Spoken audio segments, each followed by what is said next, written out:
ਅੱਲਾ ਕਿਹੜਾ ਕਬੂਤਰ ਉਹ ਫਲੋਰ ਪਰ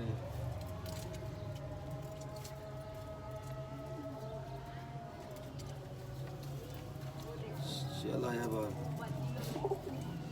ਉਹਨੇ ਟੈਡੀ ਜਿਹੜਾ ਵੀ ਉੱਤੇ ਛੱਡਣਾ ਇਹਦੇ ਆਂਡੇ ਚੋਂ ਉੱਤੇ ਟੈਡੀ ਕੋਲੇ ਪਾ ਦੇਣਾ ਫਿਰ ਇਹ ਟੈਡੀ